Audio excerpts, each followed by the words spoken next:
며칠 사이에 굉장히 추워졌지요. 제가 며칠 전에 한 그림을 보았는데요. 그 그림을 보면서 이런 생각을 했습니다. 이 추운 겨울날에 이런 꽃이 있구나. 그림의 내용이 밑에는 동백꽃이 피어져 있고 위에는 매화꽃을 그려놓은 그런 그림이었습니다. 생각해 보니까 우리는 겨울에 꽃이 핀다는 생각을 별로 하지 않아요. 봄에도 꽃이 있고 여름이나 가을에도 꽃이 있지만 겨울에도 꽃이 핀다 이런 생각을 별로 하지 않습니다. 그런데도 불구하고 동백꽃이라든지 또 겨울의 끝자락에 매화라든지 이런 꽃은 겨울에 핍니다. 생각해 보니까 이 꽃들은 겨울을 기다리지 않았을까요? 그렇죠. 겨울에는 이 꽃이 기다리는 겁니다. 그 날씨 그리고 그 시간들을 기다렸다가 아름다운 꽃을 피워낸 그런 동백꽃이나 이 겨울에 피는 꽃들처럼 왜 대림절이 겨울에 있을까? 성탄절도 왜 겨울에 있을까? 어쩌면 이 세대에 마치 인생의 겨울을 향해 가는, 그리고 주님 오실 때가 가까워오는 이때에 그리스도인들이 피워야 할 꽃이, 피워내야 할 꽃이 이것이 아니겠는가? 모두 절망하고 모두 소망이 없다고 말하는데 그리스도인들마저도 소망의 이유가 되지 못하는 세대, 정말 이 세대에 정신을 차리고 깨어서 마지막 이 겨울에도 꽃이 있습니다. 이 마지막 때에도 소망이 있습니다. 이 마지막 때에도 정말 하나님 허락하시는 생명의 날들이 있습니다. 이 일을 소망으로 이야기할 사람들이 그리스도인들이 아니겠는가 이런 생각을 했습니다. 이 대림절에 우리 안에 영혼의 그리고 생명의 꽃이 아름답게 피어나는 은혜가 있기를 축복합니다. 대림절을 어떻게 맞이할까 기도하는 중에 오늘 본문에 여호사밧이라는 왕을 통하여 우리에게 주시는 하나님의 마음을 나눠보기를 원합니다. 여호사밧이라고 하는 사람, 이 사람은 아사가 그의 아버지였고 그가 죽자 유다의 왕으로 쓰임을 받았던 왕입니다. 그런데 그의 사는 날 동안 오늘 본문에 이 짧은 곳에 보니까 그에게 주어졌던 것은 주위에 있는 나라들로부터 그의 조공을 바치는 일들이 일어났고 그리고 예물을 받고 또 부귀와 영광을 누리고 힘을 얻는 그런 왕이었다라고 기록합니다. 무엇보다 그러는 이유가 여호사밧이라고 하는 사람이 주목받는 이유를 이렇게 말합니다. 이는 그가 그의 조상 다윗의 처음 길로 행하여 바알들에게 구하지 아니하였다. 다윗의 처음 길로 행한 사람, 여호사밧을 가리켜서 다윗의 길로 행한 사람이라고 하는 명칭을 붙여주었어요. 이 일이 왜 중요한가 하면 이스라엘의 역사들을 보면, 아니 성경에 나와 있는 구약에 나와 있는 나라들 역대기를 보면 두 갈래 길로 나뉘어져 있습니다. 많은 여러 가지 일들이 있고 왕들마다 뭐 이런 전쟁이 있었다, 이런 치적이 있었다, 이런 상황들이 벌어졌다, 여러 가지가 있겠지만 결국은 두 길로 나눠져요. 하나는 다윗의 길, 그리고 또 하나는 여로보암의 길. 뭐 다윗의 길 안에서는 하나님 앞에서 어떻게 살았는지, 요시아가 어떻게 살았는지, 또 여호사밧이 어떻게 살았는지 뭐 이와 같은 고백들이 있겠지만 또 여로보암의 길에도 그 다음에 아합이 이세벨과 그에게 그 나라에 어떤 영향력을 미쳤는지 여러 상황들이 벌어지지만 결국은 다윗처럼 하나님을 온전히 섬겼던 세대, 섬겼던 왕의 길이 있고 또 하나는 여로보암처럼 하나님에게서 떨어져 나가서 하나님을 섬기지 않고 우상의 길로 갔던 왕들이 있다. 이렇게 길이 두 길로 나눠지죠. 여로보암에게는 이유가 있었을 겁니다. 르호보암과 여로보암이 나뉘어지면서, 다시 말하면 북이스라엘과 남유다가 나뉘어지면서 남유다에는 솔로몬의 성전이 있었어요. 그러니까 여로보암에게 있어서는 한 가지 약점이 있었는데 힘도 세고 더 강력한 군사력도 있고 더 지혜롭고 더 지도력도 있는 것 같은데 자기에게 약점 한 가지가 있다면 하나님의 성전이 없는 것이었어요. 그러니까 신앙의 길을 제대로 가르쳐주지 못했던 거죠. 그러니까 북이스라엘에도 예배할 성전이 있다고 말하면서 여러 곳에 산당을 지었고 그리고 그곳에서 산당에서 하나님을 예배하는 것뿐만 아니라 이제는 곳곳에 있는 아세라나 바알이나 우상들을 가져와서 그곳에서 제사를 지내고 예배를 드리는 일에 사용되게 되고 말았습니다. 결국은 그곳에 우상들을 만들었는데 순념소라든지 아니면 뭐 황소라든지 뭐 이와 같은 일들이 그 안에 비일비재해지면서 하나님에게서 멀어지게 된 일들이 벌어지고 맙니다. 그러니 오늘 여기 여호사밧이 말하고 있는 다윗의 길로 갔다라고 하는 말은 굉장히 중요한 말입니다. 왜냐하면 이것이 오늘 여기 이스라엘 백성들, 택한 백성들이 어떤 길로 어떤 모습으로 살았는가에 대한 한 가지 가장 중요한 평가이기 때문에 그렇습니다. 너는 다윗처럼 살았다. 그 말은 지금으로 말하면 너는 예수님의 길로 그리스도인으로 살았다. 그 이야기이거든요. 여러분, 오늘 우리의 이 1년을 돌아보면서 우리의 길은 어떤 곳에 있었습니까? 지금 어쩌면 이 12월은요 우리의 길을 멈춰서는 시간이에요. 지금까지 왔던 길, 지난 1월부터 시작하여 한 해를 온갖 여러 가지 일들로 지나오면서 내가 멈춰서서 내가 어떤 길에 어떤 이정표 앞에 서 있는지, 정말 내가 예수님과 동행하여 예수 그리스도의 십자가 앞에, 예수 그리스도의 복음 앞에 내가 그리스도인이라고 하는 그 길에 내가 서 있는가, 아니면 내가 여로보암의 길로, 세상의 길로, 하나님의 길에 서지 못하고 주님 앞에 서지 못한 길로 가고 있지는 않았는가, 이와 같은 것을 들여다보아야 할 시간이 지금이란 말이죠. 그래서 오늘 여기 여호사밧은 우리에게 중요한 한 가지 길을 제시합니다. 다윗의 처음 길로 행했다. 그냥 다윗의 길로 행한 정도가 아니라 처음 길로 행했답니다. 다윗의 처음 길이 무엇이에요? 사실 다윗에게는 나중에 뭐 밧세바의 일이라든지 인구조사를 하는 일이라든지 그도 곁길로 갈 때가 있었지요. 그런데 그 정도의 것이 아니라 처음 순전하게 하나님 앞에 있었던 그런 시절에 그 고백으로 하나님을 섬겼다고 말하고 있는 것입니다. 우리가 하나님 앞에서 이와 같은 일이 중요합니다. 내가 어떤 모습으로 하나님 앞에 있을 것인가. 특별히 여기 4절에 보면, 3절 4절에 보면 다윗의 처음 길로 행하여 바알들에게 구하지 아니하고 오직 그의 아버지 하나님께 구하며 그의 계명을 행하고 이스라엘의 행위를 따르지 아니하였다라고 말하죠.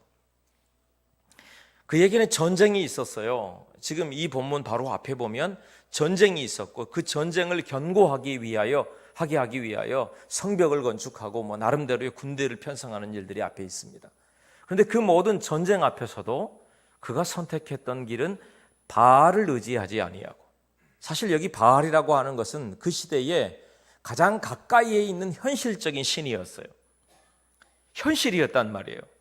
그에게 있어서 이 풍요로움을 가져다 주든지 아니면 내 현실 앞에서 어떻게 내가 이 현실을 이겨낼 것인가, 그러면 곳곳에 산당들이 있었고 곳곳에 이 아세라 목상들이 세워져 있었고, 그러니 그것은 너무 눈앞에 가까이 있었던 그것을 섬길 수밖에 없는 그 시절에 그는 도리어 그 길로 가지 아니하고 바알을 의지하지 아니하고 하나님을 의지하는 사람이었다라고 말합니다. 그리고 이스라엘의 행위대로 행하지 않았다. 그들이 갔던 그 길대로, 그들이 살았던 그 방법대로, 그들이 살았던 그 방식대로 살지 않았다는 이야기를 하고 있는 겁니다. 마태복음 7장 13절에 보면 좁은 문으로 들어가라. 멸망으로 인도하는 문은 크고 그 길이 넓어 그리로 들어가는 자가 많고 생명으로 인도하는 문은 좁고 길이 협착하여 찾는 자가 적음이라 그랬어요. 그러니까 이 길을 말하면 오늘 여기 예수님께서 말씀하셨던 이것과 동일한 길입니다. 하나는 좁은 길이 있다. 그것은 십자가 지고 예수님과 동행하는 길이고, 또 하나는 넓은 길이 있다. 그 넓은 길은 많은 사람들이 선택한 길이지만 주님과 상관없이 자기가 원하는 대로, 자기가 뜻하는 대로 살아가는 길이다. 너는 어느 길에 서 있느냐? 너는 어떤 길로 갈 것이냐? 주님께서 우리에게 주신 메시지 가운데서 여기 여호사밧의 길에도, 여기 다윗의 길에도 오늘 우리에게 묻고 있는 질문이 함께 있는 것입니다. 사랑하는 여러분, 이 한 해를 살아오면서 어떤 모습으로 하나님 앞에 있으셨습니까? 어떻게 우리가 주님 앞에, 주님이 우리를 평가하신다면 어떤 길에 섰다고 말씀하실까요? 그래, 너는 다윗의 길로 왔구나, 그런 말씀이실까요? 아니면 우리가 혹시 여로보암의 길로, 아니면 아합과 이세벨이라고 하는 우상의 길로, 아니면 바알의 길로 우리가 온 것은 아닐까? 이제 멈춰서서 내 눈앞에 놓여 있는 이정표를 보아야 합니다. 그 표에 어떤 길에 서 있는지를 본다면 길이 잘못되어 있다면 돌이켜야겠지요. 아니면 우리에게 주신 길이 주님과 동행하는 길이라면 감사하는 은혜가 있게 되길 축복합니다. 또 한 가지 그가 하나님 앞에서 이와 같은 은혜와 복을 누릴 수 있었던 방법을 6절은 이렇게 말합니다.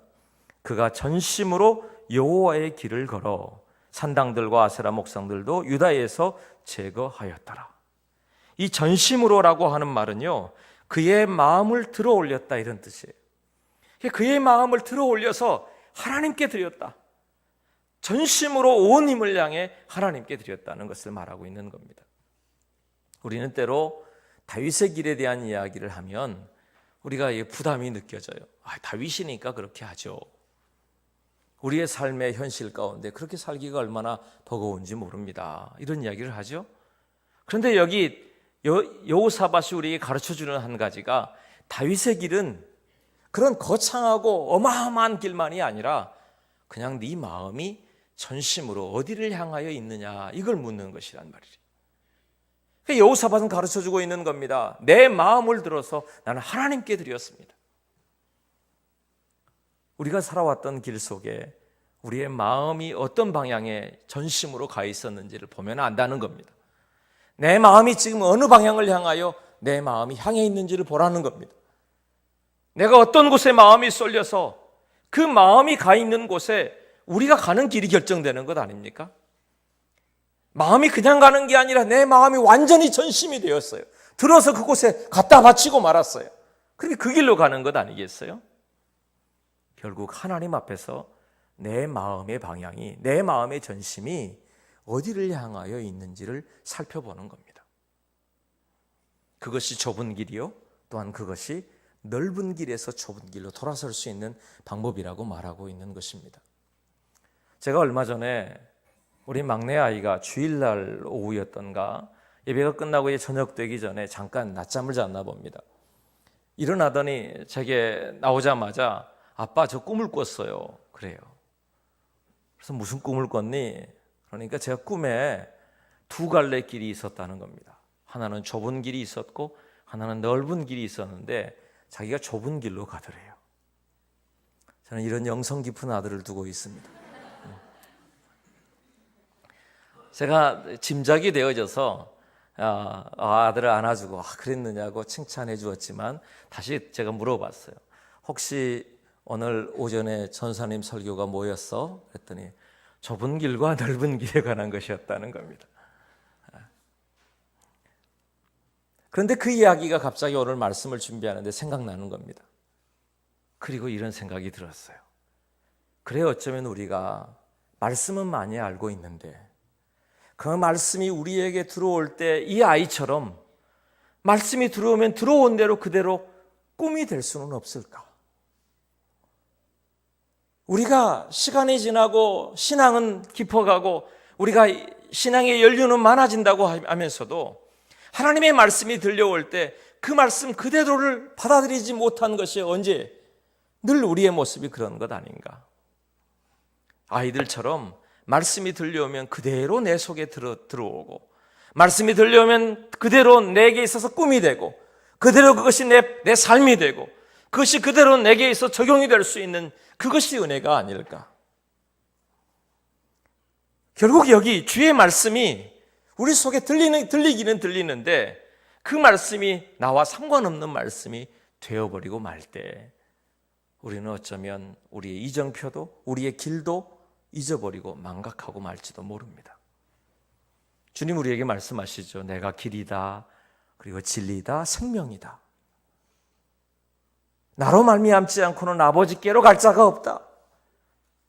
주님이 길이신 걸 아는데 우리는 자꾸 그 길을 벗어나려고 해요. 주님이 길이신 줄 안다면 이 다윗의 길로 가야 하는 것이 옳은 겁니다. 그리고 온전히 전심을 다해 하나님 앞에 서는 사람. 오늘 하나님께서는 여기 여호사밧을 그래서 칭찬했다고 말하는 겁니다. 그의 왕권, 그가 다스렸던 시간이 몇십 년이 되었다. 그 시간 동안 어떤 사건이 있었다가 아니에요. 이 짧은 한마디 속에 그가 35살의 왕이 되었는데요.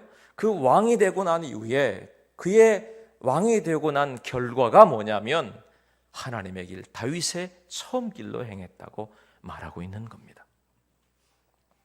그런데 문득 오늘 본문을 보면서 한 가지 질문이 생겼습니다. 그러면 여호사밧이 과연 이 길로 끝까지 갔을까? 우리가 이 다음 성경을 알잖아요.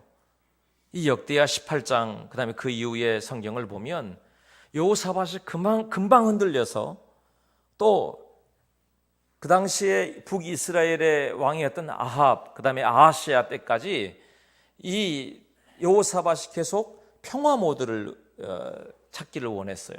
남북이 전쟁이 그치고 평화로운 시간이었기 때문에 그들과 동맹을 하는 것이 이 여호사밧에게 있어서는 힘이 될 것이라고 생각했던 것 같습니다.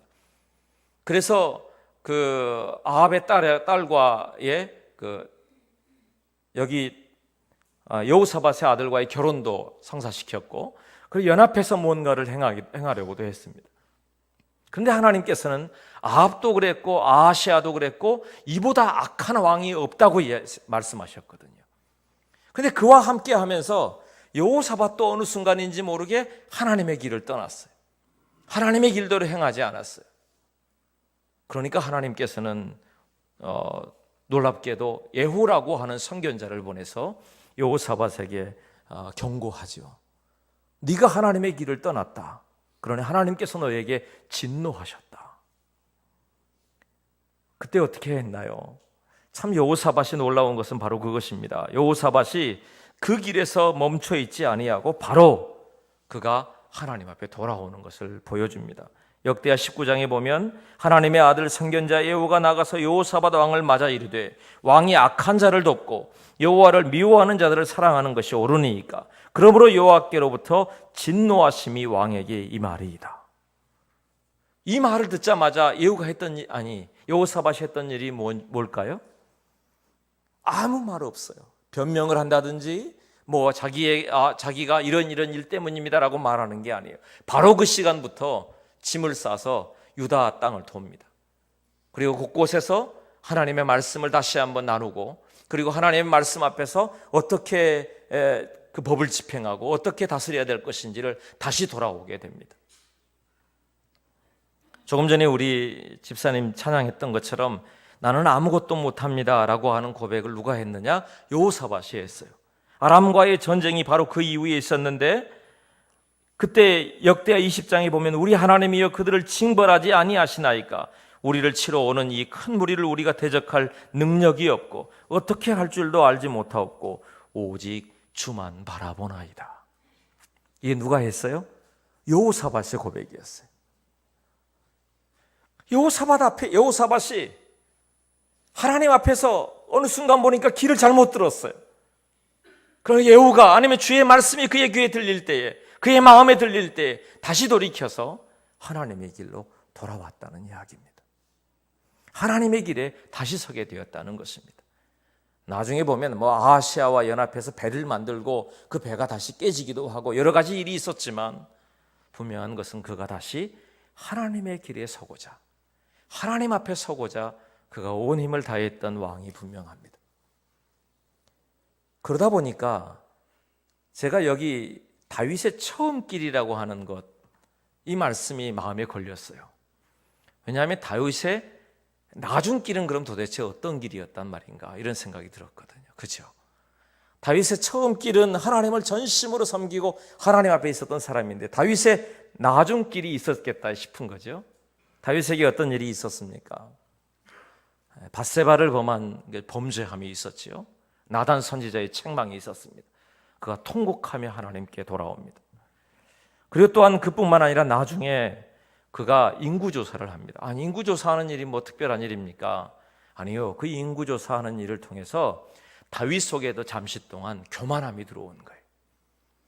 하나님 외에도, 하나님 말고도 자기가 이뤄낸 업적들, 이만큼 왕국이 세워졌고 이만큼 힘이 생겼고 이만큼 권세가 생겼다는 것을 자랑하고 싶었던 것이고 확인하고 싶었던 것이었겠죠. 그래서 역대하 3장에 보면 솔로몬이 역대상 21장에 보면 사탄이 일어나 이스라엘을 대적하고 다윗을 충동하여 이스라엘을 계수하게 하니라, 이렇게 기록되어 있어요. 사탄이 다윗의 마음을 꼬드기는 겁니다. 야, 네가 지금까지 해놨던 게 얼마나 되겠어?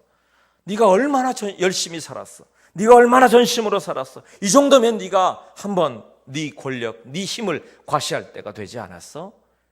그리고는 인구조사를 그의 마음에 계속 충동질한 거예요. 다윗이 넘어간 거죠. 그리고 결국은 하나님께서 원하시지 않는 그의 힘, 그의 자랑을 하기 위하여 그의 교만한 마음 때문에 사단에게 넘어가서 인구조사를 하고 마는 것이 되고 맙니다. 그 일이 다윗에게 주어진 이야기였어요. 사람에게 있어서요, 우리에게 힘들고 연약할 때는요, 하나님 앞에 나아갈 수 있을 때가 많아요. 주는 주님만 바라봅니다. 내게는 아무 힘이 없습니다. 나는 감당할 힘이 우리에게는 없습니다. 이럴 때는 차라리 주만 바라봅니다 라고 주님 앞에 달려가는 것이 속히 하는데, 그런데 정작 우리가 하나님 앞에 승리를 쟁취하고 내 손에 뭔가 쥐어졌다고 여겨질 때 과연 하나님 앞에 어떤 모습으로 서 있는가를 돌아봐야 되는 것도 맞습니다. 여러분, 지난 우리의 1년은 어떻게 되었습니까? 하나님 앞에 온전히 서 있는가요? 하나님 앞에서 오늘 이 대림절을 준비하면서 우리의 마음은 어떤 마음의 준비가 되어 있는지를 보자는 거예요. 이게 여호사밧의 나중, 아니면 다윗의 나중 모습 속에서 내 모습을 보아야 되는 것이 맞다는 것입니다. 한 선교사님의 이야기를 제가 들었는데요, 이 선교사님은 아주 사회적으로도 많은 공부를 했던 분이고, 그 다음에 여기 한국 땅에 남아있으면 그의 위치를 권고히 할 수 있던 그런 분이 선교사로 나간 겁니다. 왜 선교를 하게 됐느냐고 물으니까 이분이 이런 대답을 했습니다. 저는 하나님께 받은 은혜를 잊고 교만하게 되어 하나님과의 관계가 끝나는 것이 가장 두려웠습니다. 날마다 은혜를 받기 위해 은혜를 전하는 자리로 떠나온 것입니다. 이분이 고백하는 게, 내가 뭔가 이루었다고 여겨질 때, 그리고 어느 순간에 하나님의 은혜를 잊어버릴까 봐. 교만한 건 다른 게 아니에요. 하나님의 은혜의 힘을 망각해버리는 게 교만함인 거죠. 내가 하나님의 은혜인 것을 망각할까 봐 날마다 하나님의 은혜로 살고, 날마다 하나님의 은혜를 고백하고, 날마다 은혜를 증거하는 삶을 살기 위해 내가 선교사로 온 겁니다. 그런 고백을 하시더라고요. 우리가 날마다의 삶 가운데 하나님의 은혜를 잊어버리지 않고 사는가? 날마다의 삶 가운데 하나님의 은혜 아래 서 있는가? 조나단 에드워즈는 이런 고백을 합니다.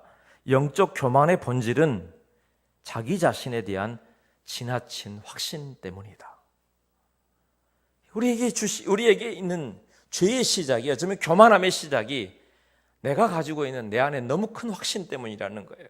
나의 생각, 나의 판단, 나의 경험, 내가 가지고 있는 그 결정들이 하나님보다 앞서가는 겁니다. 하나님보다 앞서 있는 겁니다. 지금 놓여 있는 현실이 하나님보다 앞서 있는 겁니다. 저 솔로몬의 성전 하나님 앞에 나아가는 것보다 내 눈앞에 있는 백성들이 요동하는 것을 보고 산당을 만들고 그 안에 우상을 만들고 바알을 섬기라고 말하고 아세라를 섬기라고 말하는 여로보암의 길은 멀리 있는 게 아닙니다. 우리의 삶의 곳곳에 이와 같은 일들이 산재해 있는 거예요. 그게 현실이에요. 왜냐하면 너무 가까운 곳에 하나님 외에 현실적인 일들이 내게 너무 많이 부딪혀 오기 때문이죠. 그때 우리는 어떤 결정을 하느냐 하면 하나님께 묻기보다 내 판단이 앞설 때가 많고, 내 현실이 앞설 때가 많고, 내 결정이 앞설 때가 많고, 그리고 결국 그것은 교만함이 되죠. 왜 교만함일까요? 내가 결정한 내가 왕이 되었기 때문이에요.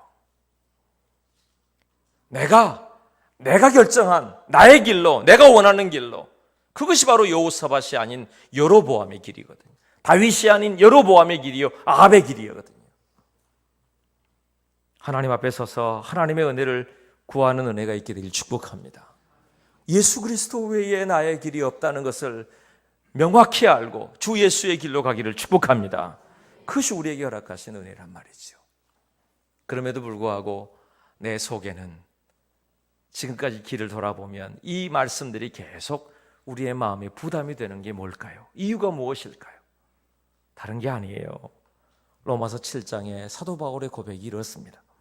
그러므로 내가 한 법을 깨달았노니 곧 선을 행하기 원하는 나에게 악이 함께 있는 것이로다.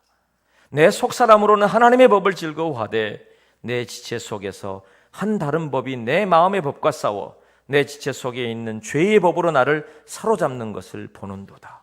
오호라, 나는 곤고한 사람이로다. 이 사망의 몸에서 누가 나를 건져내랴.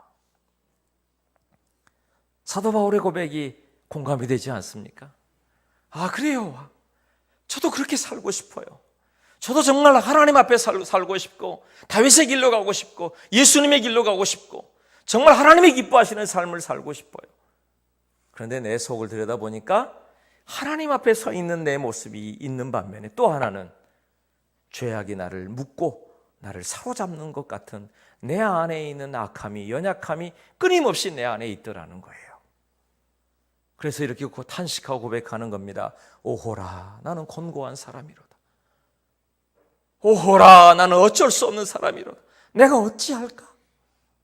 이 사망의 몸에서 누가 나를 건져내랴? 이 내가 죽을 것 같은 이 상황 중에서 누가 나를 건져내서 내가 이것을 이기게 할 수 있겠는가? 그런 탄식이 바울에게도 있었고 여기 다윗에게도 있었고 그리고 여기 여호사밧에게도 있지 않았을까 하는 거예요. 그럼 어떻게 하나요? 그것으로 끝나나요? 탄식으로 끝나면요, 그것보다 절망적인 게 없어요. 그건 그리스도인이 아닙니다.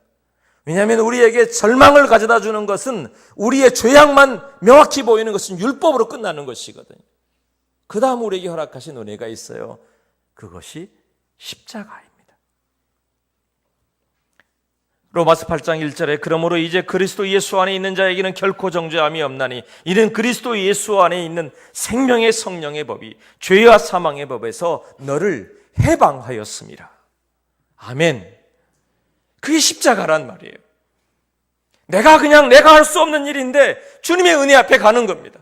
그 앞에 울부짖는 겁니다. 그의 은혜를 구하는 겁니다. 내가 어느 순간 눈을 떠보니 내가 어디에 와 있는지도 모르고 캄캄한 어둠 속에 헤매이고 있는 나의 인생의 길에서 다시 주님의 십자가를 바라보는 겁니다. 빛이신 예수님을 바라보는 겁니다. 그리고 주님의 길을 내가 가기로 다시 돌아서는 겁니다. 그것이 하나님의 역사를 구하는 길이에요. 다윗의 나중 길이 있었다면 다윗의 마지막 길이 있었겠죠. 사무엘하 23장에 보면 그의 다윗의 마지막 말이라 라고 하는 고백이 있거든요. 그것을 하나로 말하면 이겁니다. 나는 하나님의 약속을 믿습니다. 그거예요. 내가 여기까지 하나님의 은혜로 살아왔고 그리고 내가 하나님의 약속을 믿고 살겠습니다. 믿고 삽니다. 이 고백이 다윗의 마지막 고백입니다. 그러니까 다윗의 길의 결정은 바로 여기서 마무리되는 거예요. 그에게 다윗에게도 여러 길이 있었습니다. 때로는 그 길을 벗어날 때도 있었습니다. 그 길에서 벗어나서 잠시 떠나 있을 때도 있었습니다. 그러나 다시 돌이켜 하나님의 약속 아래, 하나님의 은혜 아래 살게 된 사람.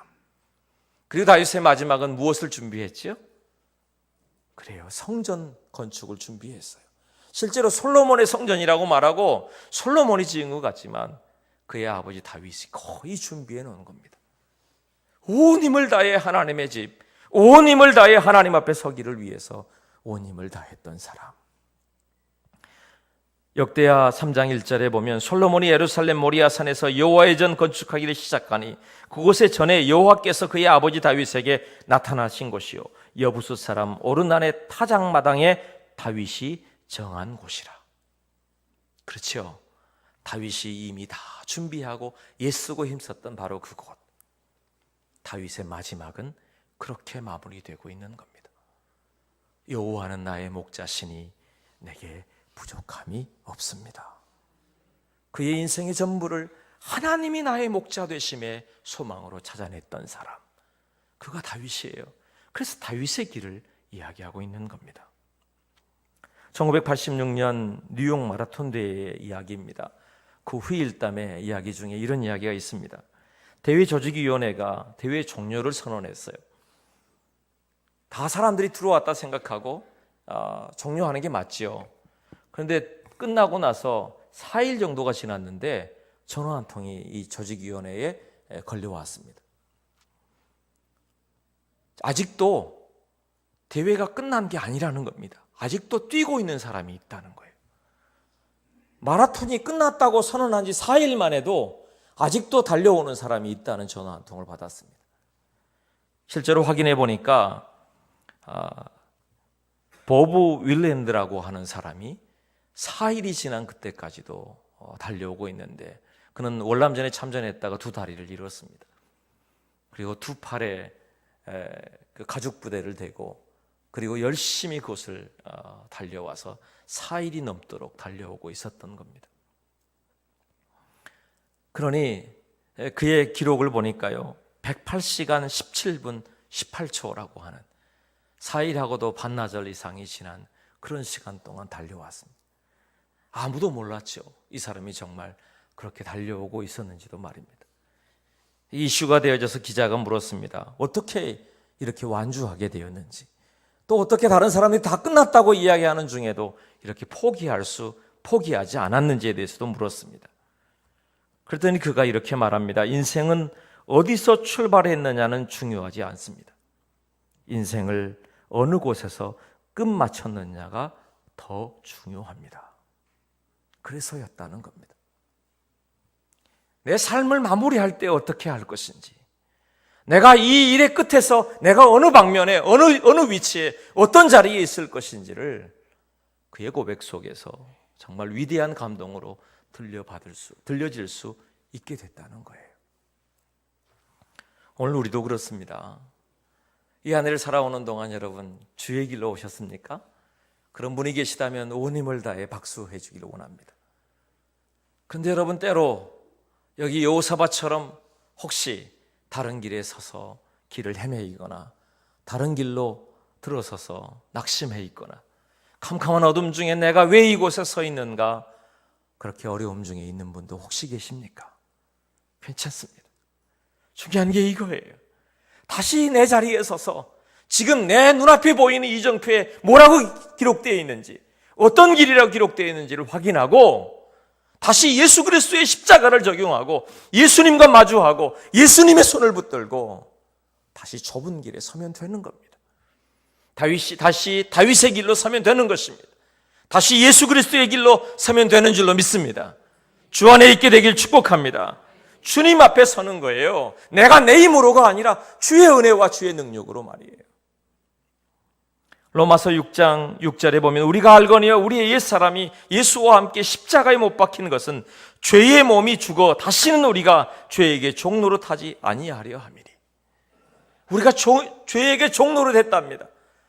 내가 그렇게 하고 싶지 않았는데도 불구하고 죄의 쇠사슬에 매여서 종노릇 했답니다. 그런데 예수님께서 그 십자가로 말미암아 죽은 자가 죄에서 벗어나 의롭다 하심을 얻게 하신 것, 그게 은혜라는 거예요. 로마서 8장 30절은 더 분명히 이렇게 말합니다.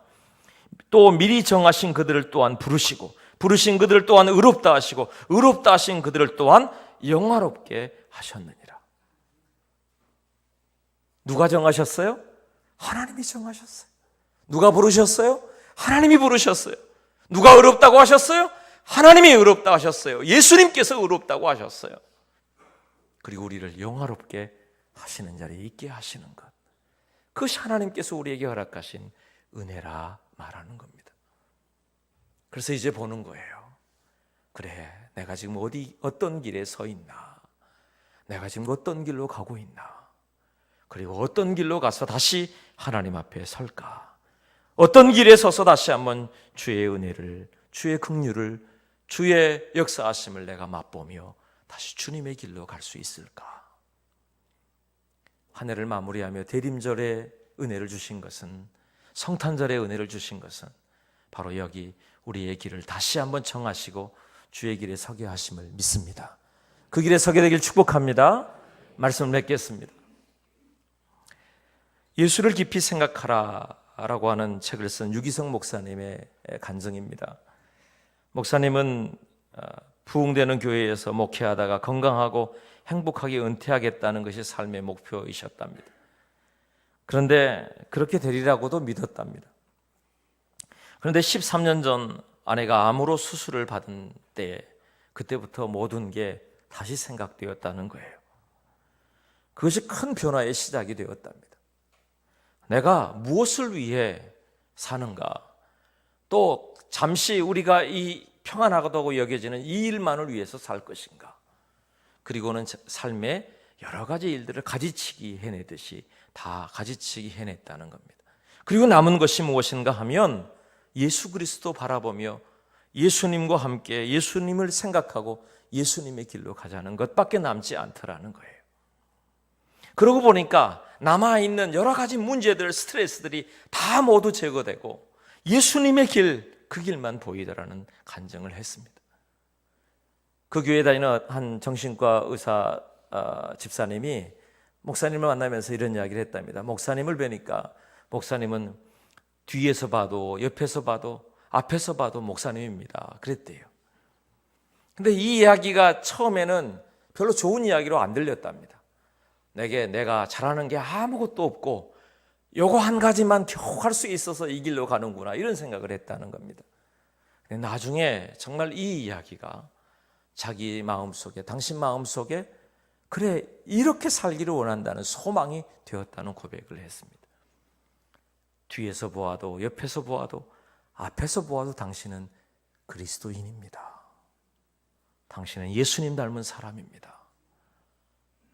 그러려면 여러분 얼마나 많은 가지치기를 해야 될까요? 겨울이 되어지면 그렇게 푸르른 잎도 사라지고 아름답던 꽃도 사라지고 열매들도 다 제거되고 이제 가지만 남았어요. 그럼 이제 뭘 할까요?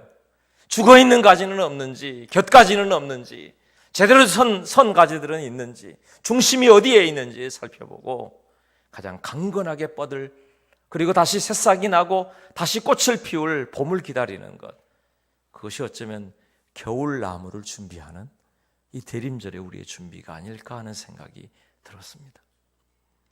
사랑하는 여러분, 오늘 이 날입니다. 우리가 어떤 길에 서 있습니까? 무엇을 위해 가고 있습니까? 정말 중요한 것, 내가 예수 그리스도의 길에 서 있는지, 하나님 앞에 온전히 예배하는 자리에 서 있는지, 아주 단순하지만 정말 하나님 앞에서 내게 주신 십자가 지고 여기까지 왔는지, 가고 있는지, 때로는 내가 그 길에서 벗어나 주의 길에 서지 못하고 곁길로 가지는 않았는지, 오늘 하나님 앞에서 다시 우리의 길을 결정하고 십자가의 길로 담대히 서는 주님의 길로 우리의 방향을 결정하는 은혜가 우리 모두에게 있기를 축복합니다. 기도하겠습니다.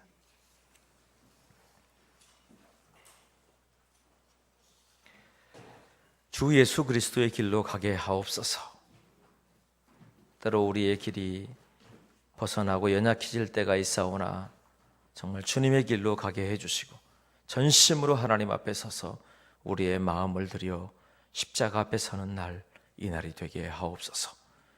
그리고 다시 주님께서 허락하실 소망의 날들을 기대하며 주님과 동행하는 하나님의 사람들 되게 하여 주시옵소서. 주 예수님의 이름으로 기도드립니다. 아멘.